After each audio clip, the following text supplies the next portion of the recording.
الشباب هو النفيس إذا زانت بالوعي النفوس ومن يك لاعبا بشبابه لا يفد وإنه الرجل التعيس ومن يك ذا شباب دون وعي فأهنأ عيشة منه الحبيس وإن لهؤلاء بذاك علما وما لا علم فيه هو الخسيس نظرت فما wax dañuy dugg ci sujet bi directement li ñu fi boole tey mooy activité culturelle yi nga xamante ni les jeunes conscients ñoo ko indi tey ngir lancer lenn ci activités yi ñu doon amal ci durant scolaire bi donc demi-finale la yoo xam ne sax war nañ ko mën a def ci classe yi mais juste pour montrer si lan la les jeunes conscients nekkoon durant année scolaire bi lan moo tax amuñu woon jot lan moo tax ñu doon toppoon guddi yi loolu rek moo tax ñu indi fii demi-finale yi ngir wane rek tuuti rek ci li nga xamante ni moom lañ doon def ci classe yi donc concours bi nga xamante ni moo nekk suñu kanam nag mooy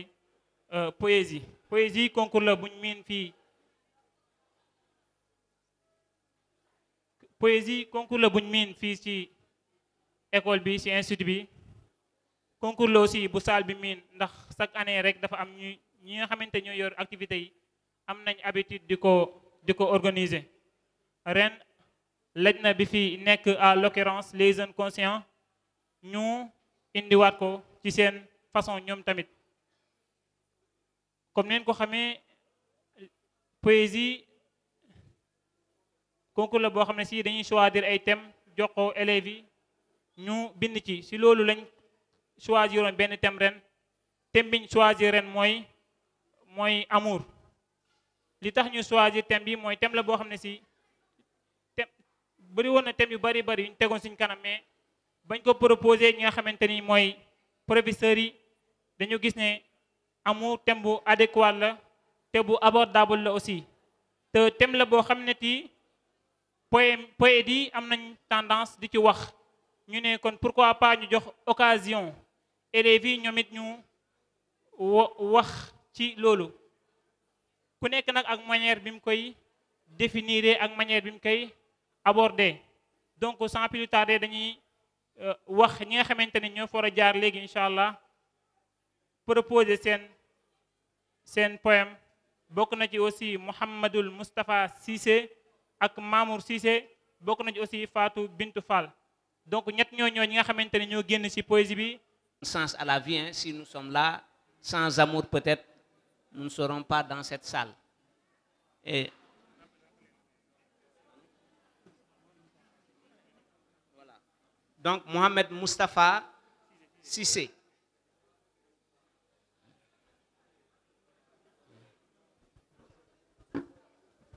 Maintenant on demande au public s'il vous plaît donc s'il y a du bruit donc ça va poser énormément de problèmes pour la compréhension et la lisibilité de son texte. Ok. Donc, Moustapha Cissé, donc, vous avez la parole. Assalamu alaikum wa rahmatullah. Ñu ngi nuyu ñi fi teew ñëpp di jiital ci nuyoo bi docteur Ahmed Mokhtar Lo mi nga xam ni bépp établissement ci Sénégal ak ci bitim réew mu ngi rêvé am directeur bu mel ni moom ci taxawaayam ci téem ci bëri xam-xamam ak ci yenn réussite élèves yi ma jaboote di ci toftal mbooleem enseignant et enseignante yi koy jàppale ci liggéey bi di beral nuyoo tamit mes camarades de classe waa terminal tey ñaan yàlla effort yi ñuy def yépp pour décrocher un bac avec mention yàlla bu mu nul insha allahu bu weesoo loolu boroom toogaay yu jekk yi ak seen couleur noir et blanc bu rafet bii thème bi ñu posé pour ñu def ci poésie dafa am link ak seen nom bi ñu tuddee seen bopp parce que ñoom ñooy les jeunes conscients pare ñu jox ñu amour te amour ak conscient dañu am ay liens de parenté damay des ci baat boobu noonu le conscient dafa am yeneen ñetti baat yoo xam ne ñoom la bokkal radical te bokkuñ parce que dafa am le conscient am l'inconscient am le subconscient ak la conscience ci boppam le conscient toujours day rangé wu ci côté altruisme l'inconscient toujours day rangé wu ci côté égoïsme le subconscient nag dafa nekk loo xam ni moom mooy stocker information yi tukki ci l'inconscient ak le conscient pour donner le meilleur su fekkee sa conscient domine sa inconscient alhamdulillah su fekkee sa inconscient domine sa conscient nga bokk ci asfala saafiliin léegi nag mu des la conscience ba tey bokkul la conscience dafa saay-saay moo raw sax virus bu jaxasoog doomu aadama parce que conscience boobu noonu moo raw sax iblis mën naa ni parce que tey iblis au moins yàlla nee na ko pardon mais jouons avec le temps s'il vous plaît. oui conscience iblis yàlla daf ne ko inna ibadi laysa laka alayhim sultanun illa man ittabaaka min alghawin alors que conscience fekk ci loolu conscience da ngay wéet ak jigéen ci biir néeg conscience naan la góor nga muy jigéen looy xaar nga naan nii mu naan la te ngaa dem rek soo paree nga jéglu sa borom waaye sa borom boo ko jégloo day moom lu mu nekk ghafurur rahim inna adabahu alimun shadid naan la nii ba nga mujjee kii léegi nag conscience boobu noonu nii la def ak l'amour. S'il vous plaît. Oui monsieur permettez-moi s'il vous plaît parce que nit mënoo expérimenter amour te nekk un conscient te tout un conscient est un sage te boo sagee di nga mën a exprimer l'amour ndax l'amour plus la sage c'est l'amour de la sagesse et c'est la philosophie donc amour nag ay wax la ak ay jëf mais dëgg-dëgg amour kenn du ko wax dañ koy jëf moo tax sama poème ma dippee ko nii expliqué naa ci première fois bi ma njëkkee dégg la moo amour nu ma def définir naa l'amour wax naa amouru jamono ji nii xam nga li mbëggeelu léegi-léegi moom dalay gaañ wax naa itam amour bu njëkk ba nan la meloon ak léegi donc je disais c'était un jour que j'entendais ce nom c'était pas agréable à l'oreille disons non quand je perturbais maman me disait mon amour calme-toi chérie et sois en bonne humeur. L'amour n'est pas une question, mais une nécessité qui fait vibrer des êtres dans la société. L'amour n'est pas une affection ou profit. L'amour est une émotion et le sentiment vif. L'amour n'est pas une raison ou la folie. L'amour est le pouvoir et la vie. Il ne reste que de l'âge si on écarte l'amour. La vie manque de goût à l'absence de l'amour. L'amour de ces générations trop connues sous d'autres sentiments. Or, argent, beaucoup de biens, écartez les papas et mamans. Tim, ana amour.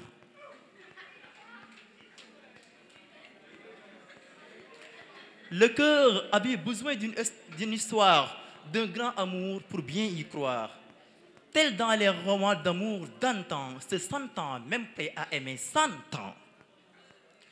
L'amour ne se meurt jamais s'il y a de l'assurance. Habibati, on s'aime à la folie même s'il y a de l'absence. Respect à l'amour qui reflète une vie aimée sans bruit. Il n'y a aucun truc qui peut tenir et faire autant à part lui. Mohamedoul Moustapha Cissé de la terminale LR de l'Institut islamique de Koki vous remercie.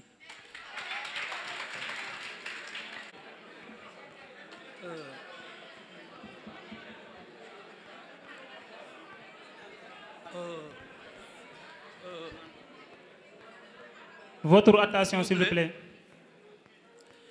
Bonjour à tout le monde ici présent, particulièrement à monsieur le directeur de l'Institut islamique, c'est Ahmed Sakhirlo de Koki, monsieur Ahmed Mokhtarlo. Bonjour à l'équipe professorale qui est présente dans la salle, où je devrais leur nommer les gardiens du temple. Le gardien du temple, qui on doit beaucoup de respect et de considération. Bonjour aux élèves, filles et garçons. Bonjour à cet adorable public qui est tacitement un ingrédient essentiel de cette cérémonie. C'est avec un immense plaisir et un pléthore de satisfaction qu'on a vécu cette grande journée culturelle hyperboliquement riche dans le cadre des activités étalées ici depuis ce matin. Les membres du comité, je vous donne votre bonjour. Au passage, je voudrais vous féliciter par votre extravagant travail que vous menez depuis ce matin ou bien depuis le début de l'année. C'est une fierté, autant qu'un honneur, d'avoir été retenu parmi les 3 prétendants qui doivent présenter leurs produits à cher public. Bon, donc le sujet a été donné, nous avons produit et donc nous allons vous présenter notre production. C'est un poème de 20 quatrains, 20 vers répartis en 4 quatrains. Bon, le sujet, le titre, c'est « Je suis amoureux ». Devant le Robert à la bibliothèque, une rose entra me coupant le souffle. Étant frappé par la foudre telle une gifle, exclamai-je, quelle beauté diabolique. Ni petite, elle est ronde et brune au nom de longs cheveux, de longs talons, elle porta. Ses beaux yeux et son teint clair qui brilla, bref, elle est tout simplement canon. Belle, telle qu'époustouflante dans sa robe blanche, elle, l'incarnation de la beauté dans toutes ses manches. Elle, sur ma ligne de mire, éveille tous mes sens. Elle, croyez-moi, ne laisserait personne dans l'indifférence.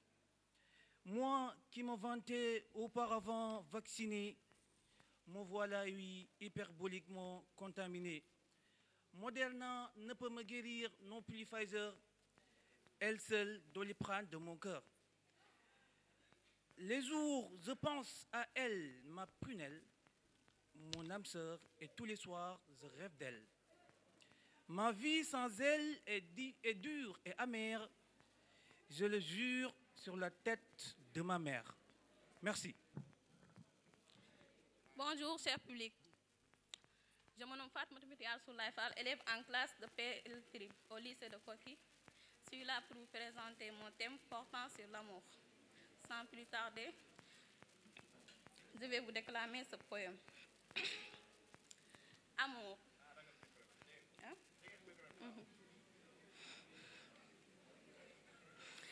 L'amour, quand tu nous prends. Amour, amour. Tu t'es invité à ma demeure sans me prévenir. Tu t'es installé dans mon lit avec 12 souvenirs. Amour, amour. Tu t'es immiscé dans mon cœur, sentiment inconnu et fort. Tu t'es incrusté dans ma vie, me réservant un meilleur fort. Amour, amour. Tu t'es présenté comme lumière qui éclaire. Sentiment indéfini, fort, toi seul me trouve. Amour, amour. Présence qui procure.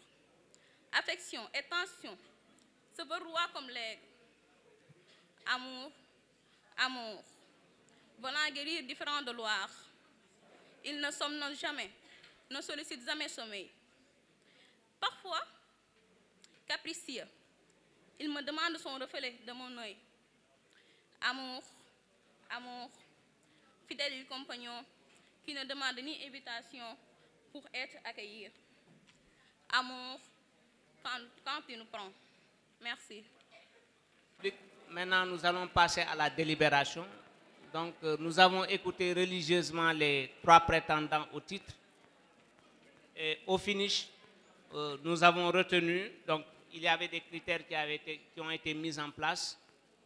Et concernant l'originalité du texte, le débit, c'est-à-dire le dicton, parce qu'en poésie, le dicton, ça compte beaucoup.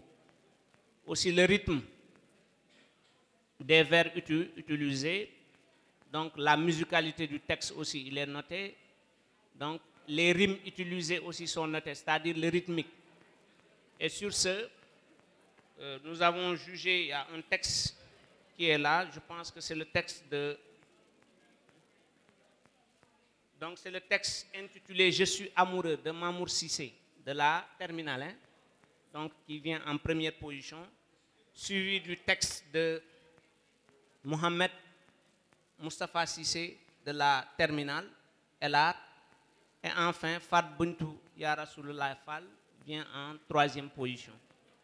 Donc, sur le texte de Mamour Cissé, donc le texte il était original, donc il a utilisé des quatrains, donc il a utilisé au moins 5 quatrains, donc ces 5 quatrains sont aussi bien rimés, le dicton aussi il est bon, et le texte aussi il colle à l'actualité du moment, donc c'est ce qu'on a retenu. yéen a ngi seetaan Daara Koki TV kon nag gaaw leen gaaw abonné te activer cloche bi ngir man di jot lépp lu aju ci daara ji Daara Koki TV, la chaîne au service du Saint Coran.